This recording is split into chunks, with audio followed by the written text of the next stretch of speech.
미국의 한 여론기관이 이런 주제를 가지고 여론조사를 했다고 합니다. 주제는 뭐냐 하면, 당신의 외모를 바꿀 수 있다면 당신은 바꾸겠습니까? 라는 질문이었습니다.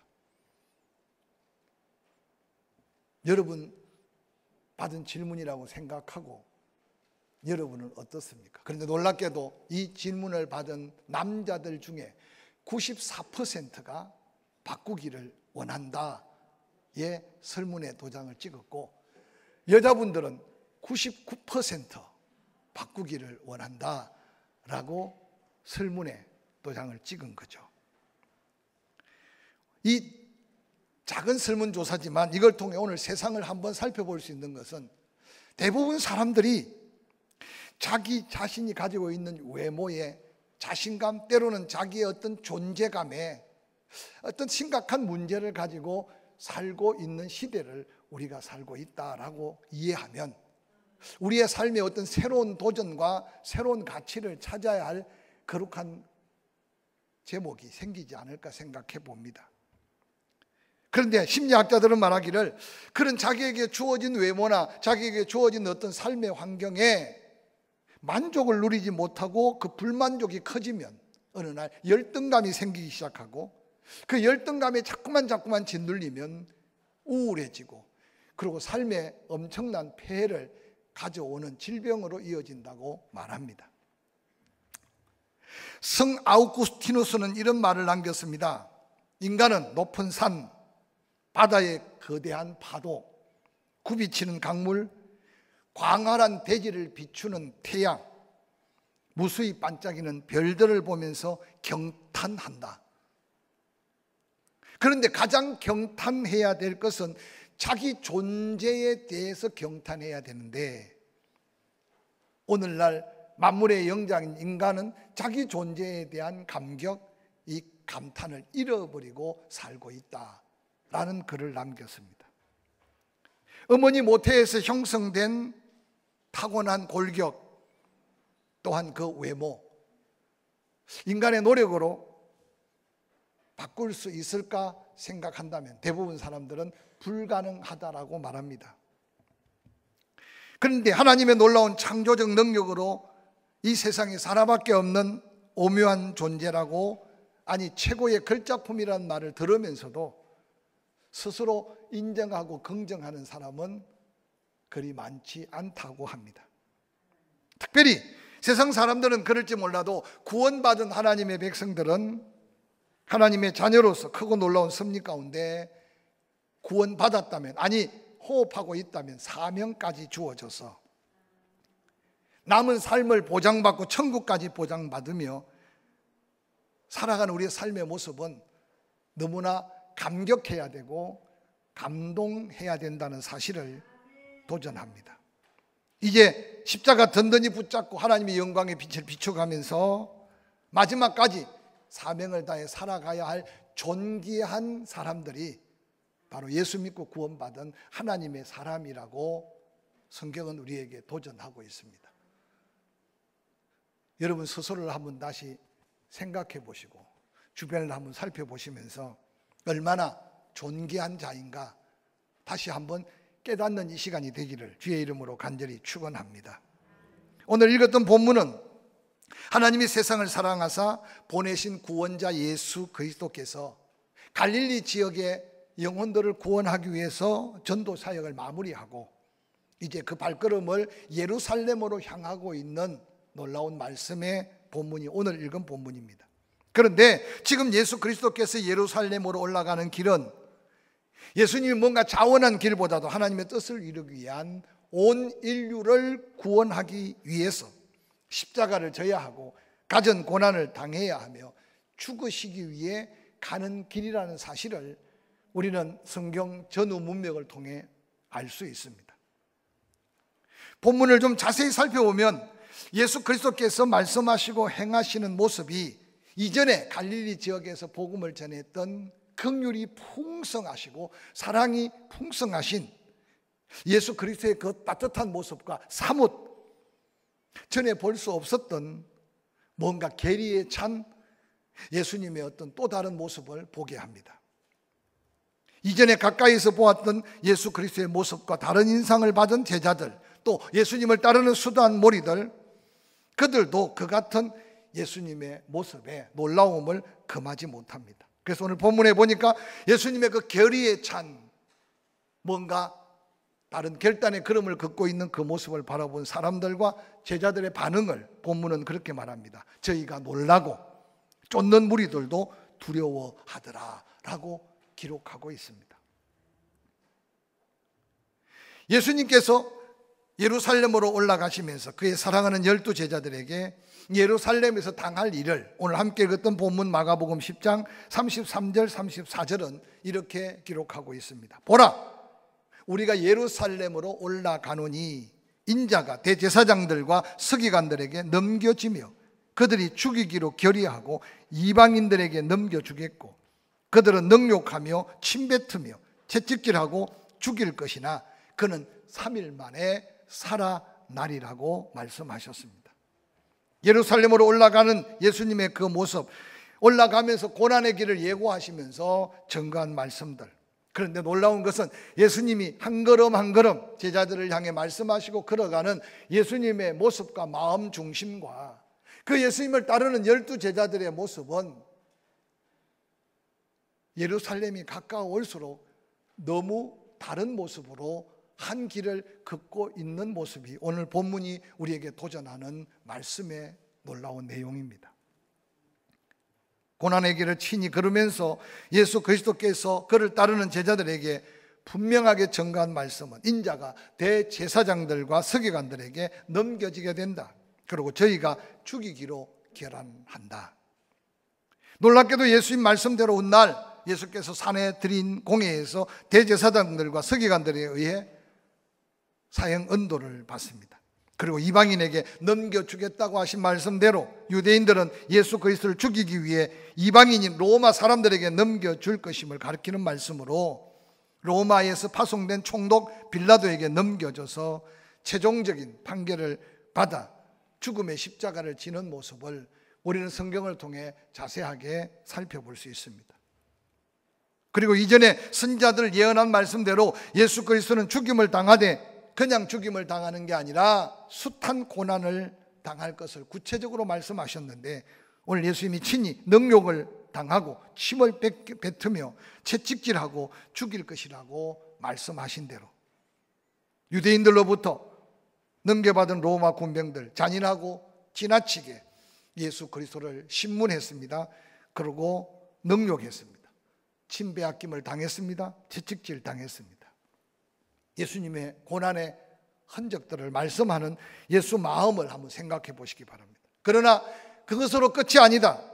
복음은 죽음으로 다시 사는 놀라운 부활이 복음의 핵심이고 복음의 능력이다. 그래서 그는 3일 만에 다시 살아나리라고 말씀하십니다. 이 말씀은 예수 그리스도의 부활을 친히 말씀하시고 예수 그리스도의 부활은 그 어떤 고난, 그 어떤 죽음도 능히 이기고 하나님의 놀라운 소망을 선포하는 복음의 핵심 예수 그리스도가 바로 그 복음 되심을 증거하는 메시지였습니다.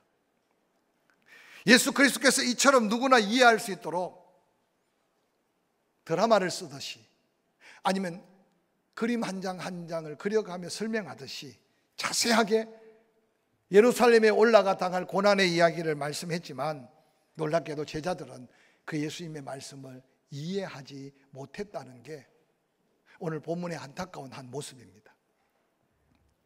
예수님을 따랐던 제자들, 그 예수 그리스도께서 하신 말씀을 이해할 수 없었던 이유를 우리는 크게 두 가지로 살펴볼 수 있습니다. 그것은 바로 그들이 생각하고 바라보는 메시아관에 대한 잘못된 관점입니다. 그들이 구약 성경의 예언자들이 예언한 메시아는 고난을 당한다고 했지만 그 고난이 이 고난인 줄 몰랐습니다. 그리고 그렇게 비참하게 죽는다는 건 상상하지 못했습니다. 그들이 기다리는 메시아는 영원히 죽지 아니하는 영광의 메시아만 생각했습니다.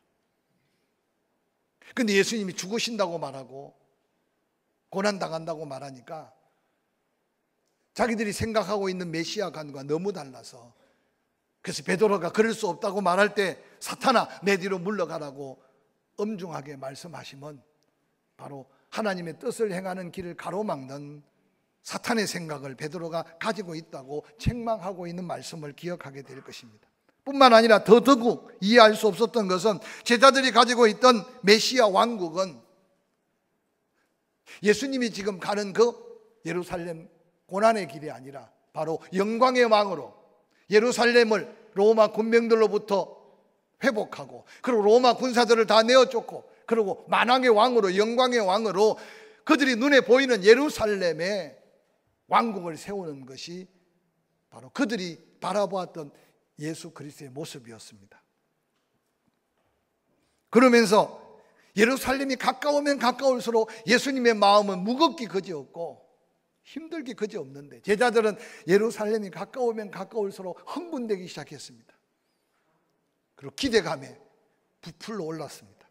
그게 하나님의 뜻이고 예수 그리스도의 원하심인 줄 전혀 생각하지 못하는 제자들의 그 모습을 한번 상상해 보시기 바랍니다. 저는 이 말씀을 묵상하면서 하나님이 이 땅에 복음을 주신 것 은혜 중에 은혜고 그 복음은 놀라운 핍박과 어려움 가운데서도 하나님은 능력에 능력을 더해 주셔서 방방곡곡 마을 교회가 없는 마을이 없는 이 민족을 하나님은 축복해 주셨습니다. 그런데 과연 지금 한국 교회가 아니 너무 멀리 바라볼 게 없이 이 시간 예배하는 저와 여러분의 마음 중심에 하나님 우리를 여기까지 은혜 베푸시고 인도하신 그 하나님의 뜻과 일치된 하나님과 함께하는 삶을 살아가고 있는가? 함께 여러분 스스로 질문하고 답해가면서 오늘 이 제자들의 안타까운 잘못된 걸음을 함께 바라볼 수 있는 시간이 되었으면 좋겠습니다. 예루살렘이 가까우면 가까울수록 그들의 가슴에 벅찬 흥분 또한 기대감 그리고 그들이 누릴 육신적이고 인간적인 영광의 꿈을 각자가 꾸고 있는 모습을 성경은 소개합니다. 마가복음 10장 35절에 세베대의 아들 야고보와 요한이 용기를 내어서 주께 나와 말합니다. 선생님 무엇이든지 우리가 구하는 바를 우리에게 하여 주기를 원하옵니다. 이르시되 너희에게 무엇하여 주기를 원하느냐? 여짜오되 주의 영광 중에 우리를 하나는 주의 우편에 하나는 주의 좌편에 앉게 하여 주옵소서. 우리가 많이 들었던 말씀이지만 여러분이 예수님이라면 예수님의 마음과 가는 길과 또한 하나님의 뜻과 영광과 전혀 상관없는 세상 것만 바라보고 육신의 것만 상상하고 그리고 곧 다가오는 예루살렘에서 얻을 인간적 욕망, 인간적 영광을 꿈꾸면서 예수님께 당당하게 요청하고 있는 야고보와 요한의 모습이 오늘날 교회 안에 예수님의 이름으로 기도하고 천국 갈 소망도 있지만 세상 것에 다 마음 생각을 빼앗겨 버리면서 우리가 구하고 있는 어떤 모습이 야고보와 요한의 모습이 아닌지 한번 생각해 보시기를 바랍니다. 주의 영광 중에 우리를 하나는 주의 우편에 하나는 주의 좌편에 예수 그리스도께서 야고보와 요한의 구하는 것에 너무 안타까운 마음으로 응답합니다. 38절 예수께서 이르시되 너희는 너희가 구하는 것을 알지 못하도다. 성경 곳곳에 무엇이든지 원하는 대로 구하라. 구하라 주신다. 너희 형편과 처지를 알고 좋은 것을 주신다. 끊임없이 기도 응답의 약속을 얼마나 우리에게 약속하고 계십니까? 혹이라도 구하다가 이루어지지 않아서 낭망할까 봐 누가복음 18장에는 구하되 낭망치 말고 구해라. 반드시 하나님께서 좋은 것으로 응답하신다. 그래서 오늘날 한국 교회 안의 성도들이 무엇이든지 원하고 무엇이든지 구하면 주실 줄 생각하고 그렇게 내 욕구, 내 욕망, 세상적 관점과 세상적 가치관으로 혹 구하고만 살고 있지 않는가? 그런데 성경은 뭐라고 말합니까? 아버지의 뜻대로 구해야만 응답이 되고 이방 사람들이 구하는 건 뭘 먹을까, 뭘 마실까, 뭘 입을까 구하지 말아라. 그것은 너희에게 있어야 될 걸 알고 있다. 그러나 너희는 기억해라. 먼저 그의 나라와 그의 의를 구하라고 하신 때때로 사명적 기도 앞에 우리의 기도하는 모습이 어떤지 한번 점검하는 시간이 되었으면 좋겠습니다.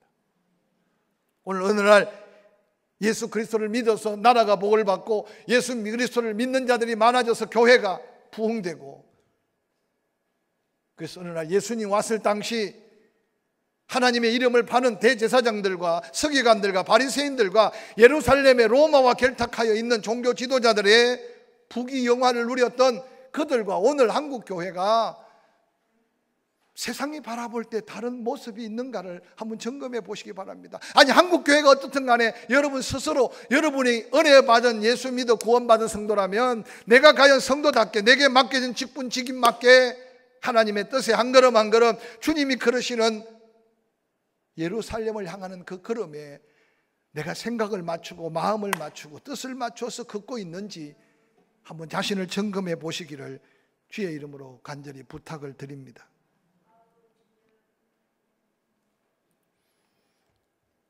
욕심이 잉태한 적 죄를 낳고 죄가 장성한 적 사망에 이른다는 말씀을 기억하시기를 바랍니다. 얼마나 더 누려야, 얼마나 더 가져야, 얼마나 더 많은 것을 소유해야 아버지 하나님 앞에 하나님의 뜻대로 인생을 맞추어서 살겠습니까? 어떤 분이 이런 글을 남겼습니다. 사람의 욕심은 한이 없습니다. 모든 강물은 다 바다로 흐르되 바다를 채우지 못함 같습니다. 눈은 보아도 족함이 없고 귀는 들어도 차지 않습니다. 말 타면 종 부리고 싶고 앉으면 눕고 싶고 자전거 한 대만 있으면 소원이 없다던 사람이 막상 갖고 보면 눈앞에 자가용이 떠나지 않고 단칸방도 좋으니 내 집 하나 있으면 좋겠습니다. 이게 우리 몇 해 전에 우리의 모습 아니었습니까? 그런데 단칸방을 내 이름으로 등기하고 난 다음에 어느 날 고층 아파트가 눈에 어른거리기 시작하는 사람. 적당한 욕심은 발전을 가져온다고 합니다. 그러나 형편과 처지에 따라 브레이크를 밟을 수 없다면 어느 날 브레이크 없는 차를 한번 생각해 보라고 도전하는 짧은 글을 제가 읽은 적이 있어요. 여러분 자동차는 브레이크가 잘 닿습니까?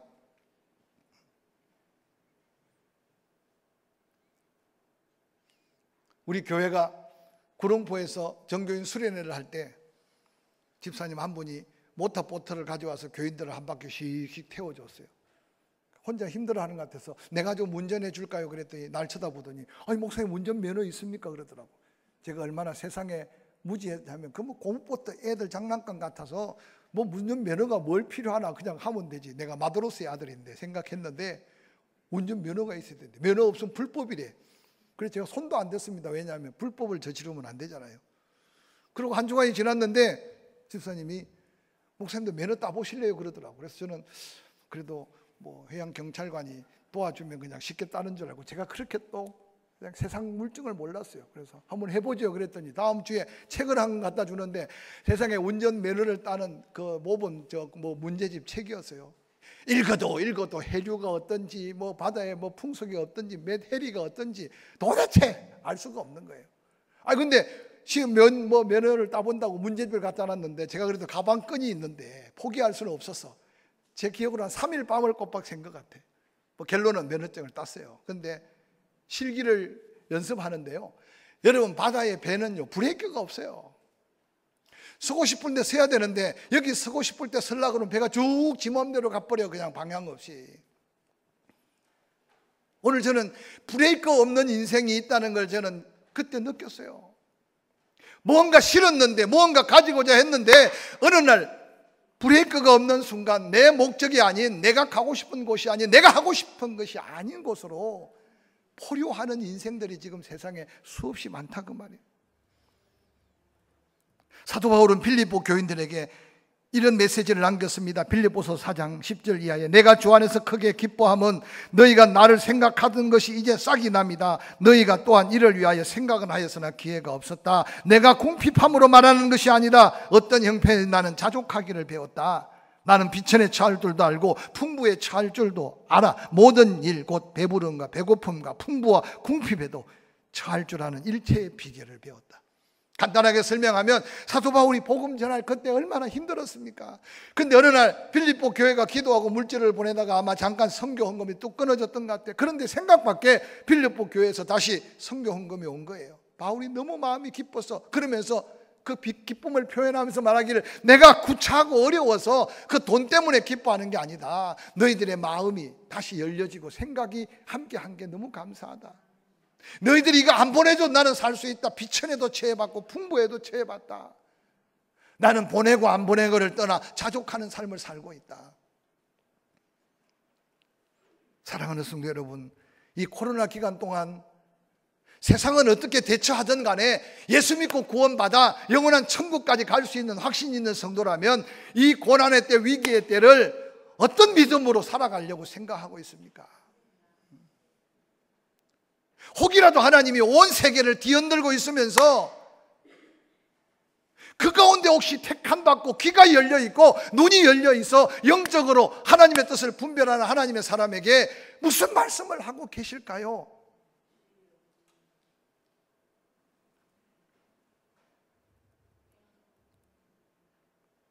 좋은 게 다 좋은 게 아니라는 말을 제가 수차로 강조합니다. 그런데 어느 날 하나님의 은혜보다도 세상에 좋은 것에, 하나님의 뜻보다도 내가 뭔가 내 마음에 맞는 일에 어느 날 브레이크를 밟을 시간조차 놓쳐버리고 돌아보니 세월이 너무 빨리 지나간 것 같지 않습니까? 그러나 이때부터 다시 한번, 오늘 예수님은 그런 요한과 야고보에게 뭐라고 말합니까? 마가복음 10장 38절, 예수께서 이르시되 너희는 너희가 구하는 것을 알지 못하고 구하는구나. 내가 마시는 잔을 너희가 마실 수 있으며 내가 받는 침례를 너희가 받을 수 있느냐? 그들은 쉽게 말합니다. 할 수 있나이다. 예수님이 마시는 고난의 잔, 예수님이 영원한 부활을 위해 죽으심에 그 삶의 고백이 그들 훗날 있었지만 그들은 주님이 하시는 말씀의 의미를 깨닫지 못하고 무엇을 구하는 것조차도 알지 못하는 야고보와 요한의 모습을 한번 상상해 보시기 바랍니다. 이 사순절에 좀 잠시라도 아침에 깨워서 예수님이 걸으셨던 마가복음의 그 흔적들을 찾아가면서, 그래도 이때 우리가 한마디 기도를 하더라도 주님의 마음을 좀 시원케 하는 기도 한마디 하십시다. 할렐루야. 한 번을 예배 드려도 우리 주님이 마음껏 기뻐 받으실 만한 예배자로 하나님 앞에 구별되어 서십시다. 할렐루야.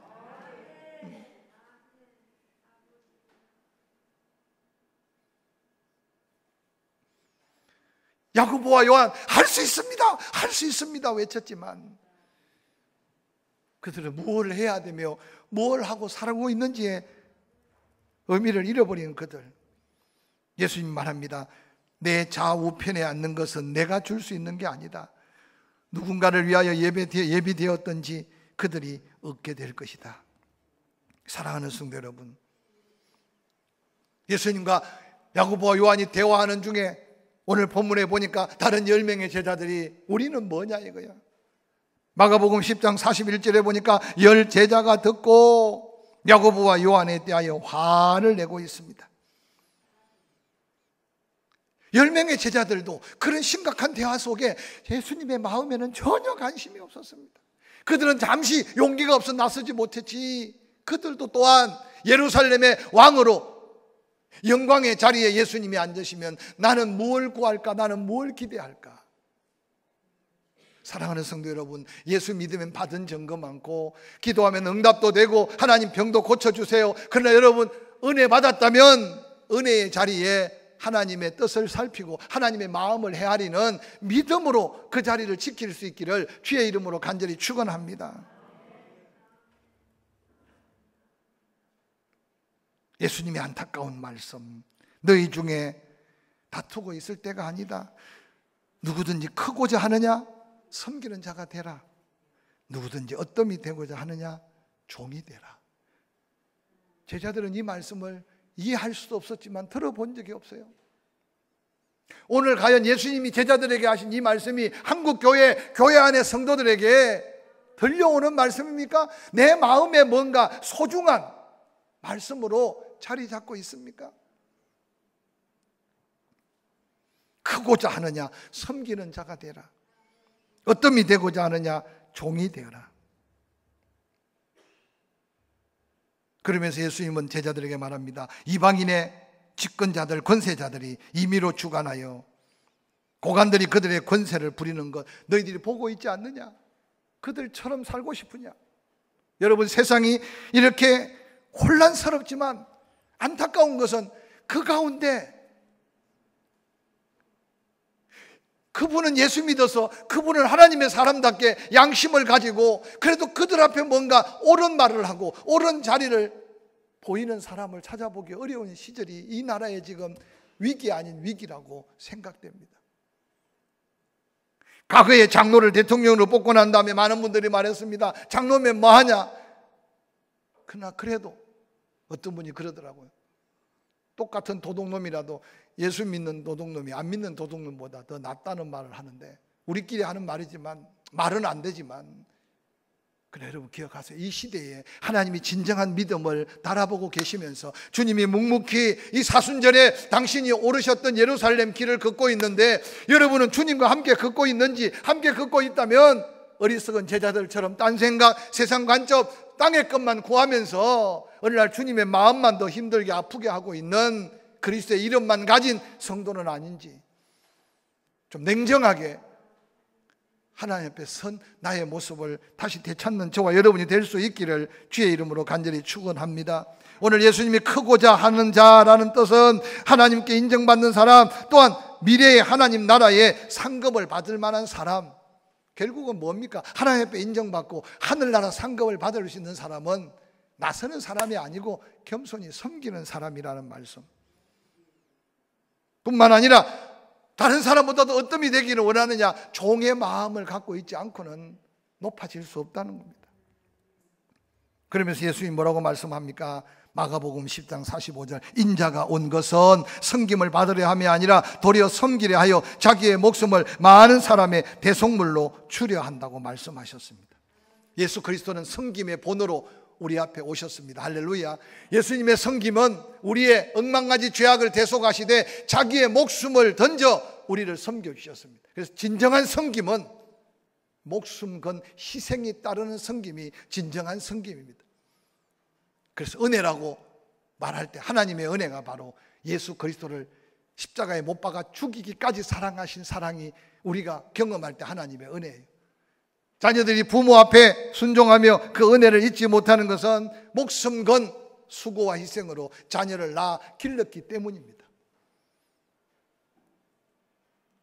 여러분, 세상 바라보며 힘들다, 어렵다, 고통스럽게만 생각하지 마시고 오늘 주님이 가는 그 걸음에 이 사순절 하루하루 한 걸음 한 걸음 주와 동행하면서 온전한 믿음, 인정받는 믿음, 그 어떤 은혜, 고난이라도 이길 수 있는 이 믿음으로 다시 무장될 수 있기를 주의 이름으로 간절히 축원합니다.